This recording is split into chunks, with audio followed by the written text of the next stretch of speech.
Hello guys! So, ang topic natin for today, ito, mga signs na may kinakatagpo ang iyong karelasyon sa labas.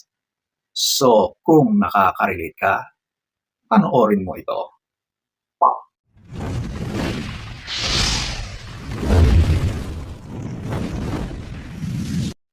So, huwag na tayong magpaligoy-ligoy. Number 1, ito yung lagi-lagi kang inaaway.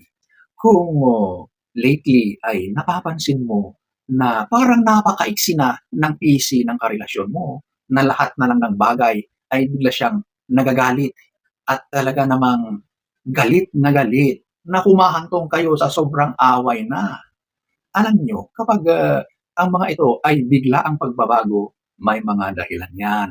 At ginagawa niya yan para magkaroon siya ng dahilan para umalis, lumayas ng mas matagal para doon sa kanyang kinakatagpo sa labas. Okay? So, ito ay kanya-kanyang diskarte. Pero ito madalas ang isang diskarte na ginagawa ng mga tao na may ginagawang kalokohan.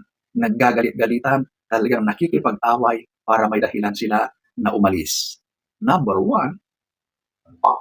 Number 2, ito yung lagi siyang late umuwi. Okay? So, kung may trabaho na yung karelasyon mo, ito na yung isang nagbabago, yung schedules niya. So, madalas na siyang late laging umuwi. Kabisado mo na yung work schedule niya at kung yung oras ng pag-uwi niya. Pero lately, ay talaga namang napaka-late na niyang umuwi.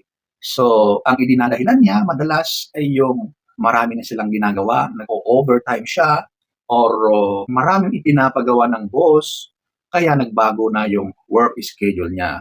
Madalas, ang mga ganitong dahilan ay hindi totoo. At yan ay nangyayari dahil ang mga oras na nawawala siya sa iyo ay doon sila nagkakatagpo nung kanyang kinalolokohan. Okay? So, kapag bigla-biglaan na lang na nagbago yung mga schedules niya, pag-uwi niya, pagpasok niya, sigurado na may something na kalokohang nangyayari dyan. So, ayan po ang number 2.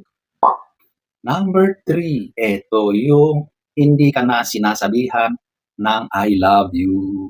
Kung dati-rati ay lagi kanyang sinasabihan ng mga ganyang mga pananalita ng sweetness, ng pagpapahayag, ng pagmamahal. Hindi lang I love you, kundi namimiss na kita, kumusta ka, at kung ano-ano pang mga pananalita na nagpapahiwatig ng pagmamahal. Ngayon, lahat yun ay nawala na. So, bilang karelasyon ay magtataka ka, di ba? Kasi all of a sudden ay nagbago na. Ang mga ito ay nangyayari dahil may dahilan. At ang dahilan ay madalas mayroong third party. Okay? So, ladies and gentlemen, kapag biglang nagbago ang iyong partner at hindi mo na ito naririnig sa kanya dahil mayroon na siyang iba. So, ayan po ang number 3. Number 4, ito yung naging overprotective siya sa kanyang gadget. So, ito na yung kanyang phone, kanyang tablet, kanyang computer. Since dati naman ay open kayo sa mga ganyang bagay, pwede mong makita or ma-access ang kanyang mga gadgets. Pero ngayon, hindi na. Pinagbabawalan ka na mahawakan mo ang kanyang telepono. Hindi pwedeng buksan. At kung makuha mo man, yun ay may mga passwords na hindi mo na alam. Di ba? Dati, yung mga passwords niya ay sinasabi sa iyo, kaya na-access mo. Pero ngayon, hindi na niya sinasabi bawal, walang pakialaman. Privacy, it's my private thing. Di ba? Ang mga ganyang dahilan, mayroon na yung mga ginagawang kababalaghan. Promise. Kaya kung ganyan na ang phone habits ng iyong partner, sigurado na mayroon na yung kinakatagpo, kinakahumalingang iba sa labas. Number 4. Number 5, ito, related pa rin sa mga cellphones. So, ang kanyang cellphone ay naka-incognito at laging deleted ang kanyang mga browsing or chat histories. Okay? Alam nyo, ang mga ganitong mga gawain ay may something fishy behind sa mga ganitong ginagawa. Okay? Sa mga ganitong activities sa cellphone. Bakit siya naka-incognito? Ang incognito pala ay isang feature ito ng mga browsers na nagiging private at walang history na naiiwan doon sa iyong ginagawa. Kung ano man yung mga activities doon na ginagawa mo sa browser, ay hindi siya nag-iiwan ng trace or footprints. Kumbaga, deleted agad yun. Okay? Marami ang hindi nakakaalam nito. Pero yung mga talagang mahuhusay, ito ang isa sa ginagawa nila. Naka-on ang incognito ng kanilang browser para walang maiwan na bakas ng kanilang pinaggagawa. At ito pa, yung sadyang dinidelete nila lahat ng kanilang pinaggagawa. Deleted chats, deleted activities. So, nakakagulat kasi kapag na-access mo ang kanyang phone at nakita mo, wala kang makita kasi sobrang malinis. Di ba? Ang mga ganyang mga gawain ay dahil sinisiguro nila na wala kang makikita sa kanilang telepono. Bago mo mahawakan yan, ay nalinis na lahat. Okay? May kinakatagpo na siya sa labas. So, ayan po, ang number 5. Number 6, lagi na siyang walang pera.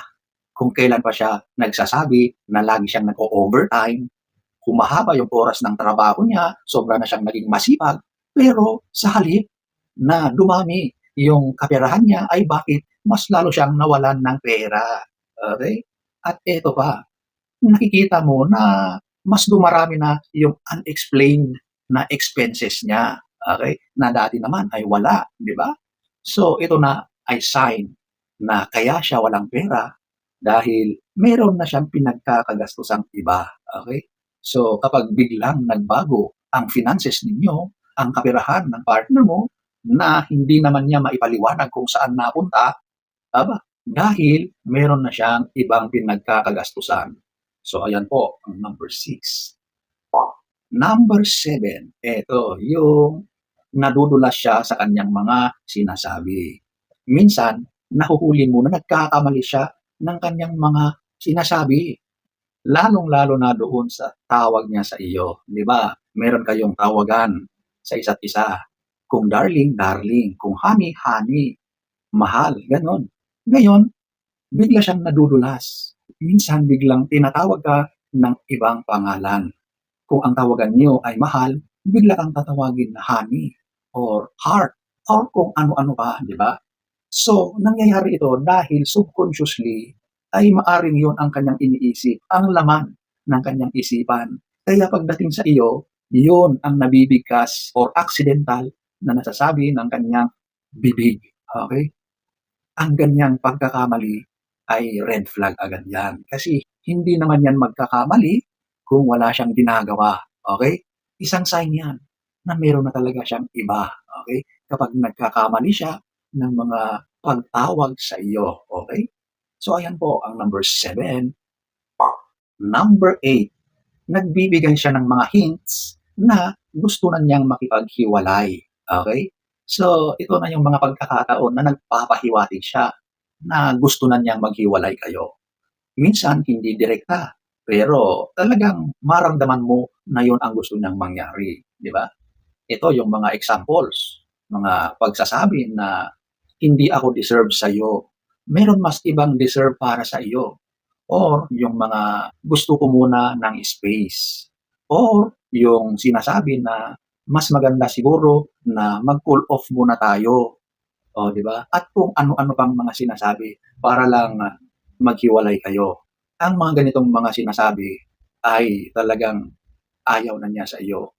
Kung bigla-biglaan yan, sigurado na may third party na involved dyan.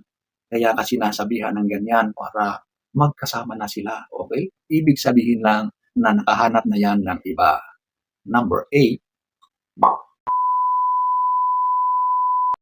So, ito ang ilan lamang sa napakaraming mga signs na ang karelasyon mo ay may kinakatagpong iba sa labas. So, sana ay nagustuhan niyo ang ating topic for today. Next story time. Don't forget to subscribe.